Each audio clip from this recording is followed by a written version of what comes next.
Imagine waking up one day and finding out that the place you call home has turned into a deadly war zone. That's a sad reality for people living in Sudan. The ongoing conflict is a power struggle between the Sudanese Armed Forces and the paramilitary Rapid Support Forces. The ongoing conflict has resulted in the largest humanitarian crisis in the world, meaning more than 12 million people have been displaced from their homes. What's more saddening is that the media coverage about this conflict has been minimal. The media headlines have instead been dominated by the Russian-Ukraine war and the Middle East conflict. But why has Sudan been neglected by the media? And what are the driving causes?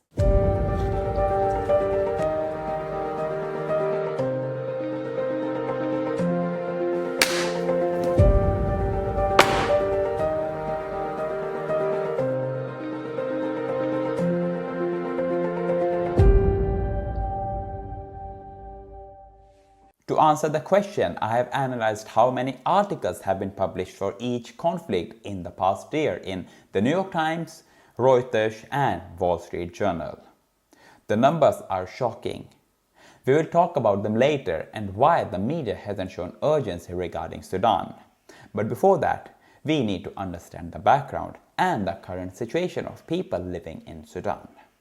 Many would argue that the Sudan conflict has been ongoing for 18 months. But that's untrue. Sudan had already seen crises containing violence and displacement since the Darfur crisis in Western Sudan in 2003.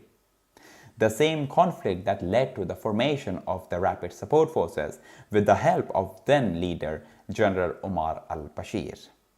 And the current catastrophe started in 2019 with the removal of the authoritarian leader General Omar al-Bashir, who has steered the country since late 1980s. The military coup was led by two individuals, the leader of the Sudanese Armed Forces, Abdel Fattah al-Burhan, and the Rapid Support Forces leader, Mohammed Hamdan Daglo, known as Hemeti.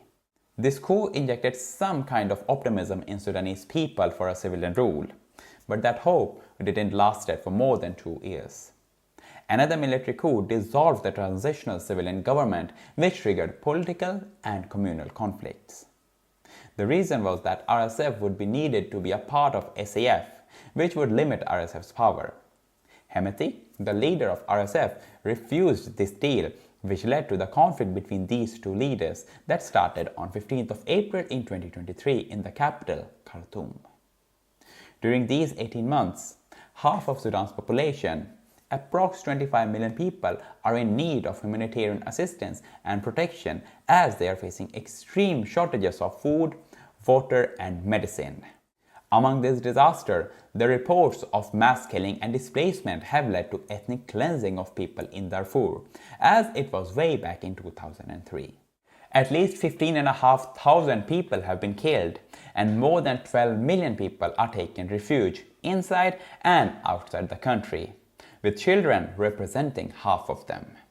As per this image, taken by the United Nations Refugee Agency, people are fleeing to the neighboring countries like Egypt and Chad. Expansion of this conflict has exacerbated the country's food crisis.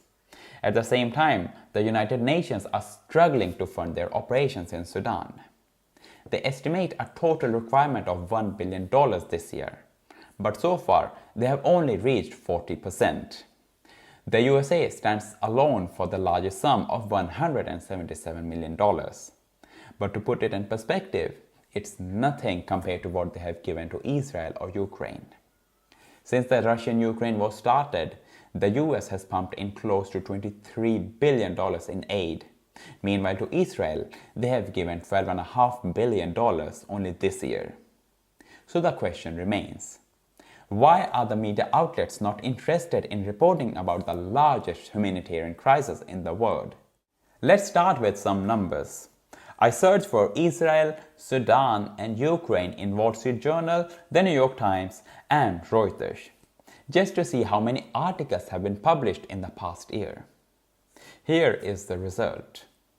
The New York Times has written about the Israel-Hamas conflict close to 10,000 times, which is similar to Reuters.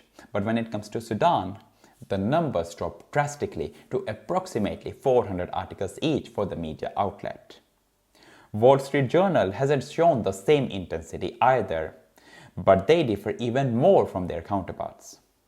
Only 33 articles have been published about Sudan. Meanwhile, for Israel, it's more than 3,000, and for Ukraine, close to 1,000 articles. So why is there such a huge discrepancy in reporting about different conflicts? Although the least reported conflict is the largest humanitarian crisis in the world, according to the United Nations. There isn't a single answer, but rather a large bunch of arguments about why media outlets have reported more about Israel and Ukraine compared to Sudan. The primary reason is geopolitical and economic interests. Israel is the US vital ally to stand against Iran, but also provides a strategic American foothold in the region.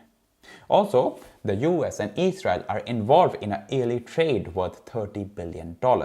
And at the same time, a bunch of Israelis hold high position in the states and fund both Democrats and Republicans during the election. The case is similar with the Russian-Ukraine war. There is a geopolitical angle to it, since the West sees Russia as their biggest enemy, and it supports Ukraine for the injustice done by Russia. And as you know, Ukraine is in Europe, and the war between Russia and Ukraine affects Europeans as well. And to justify their actions such as military aid and other stuff, the media headlines and propaganda becomes important. By saying that, Sudan hasn't affected the world politics in the same way as Israel or Sudan.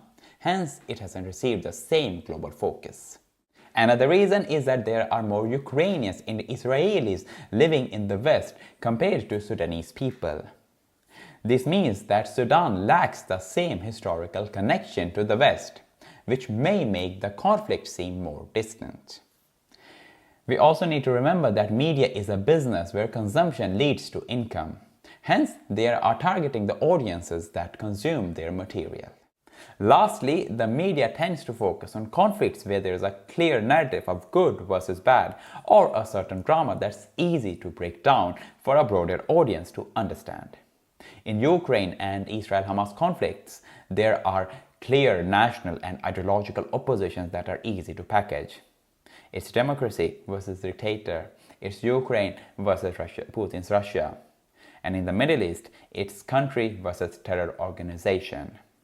However, the Sudan crisis is much more complex and less easy to break down into narrative terms, making it less accessible for a wider range of audience to understand. So there you have it, a few arguments on why the media headlines are not dominated by the Sudan crisis.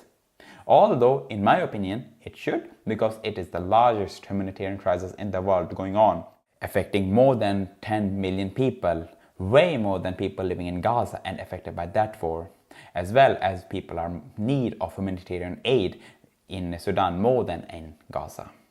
By saying that, I hope you learned something new today. Till next time, keep evolving and keep learning something new.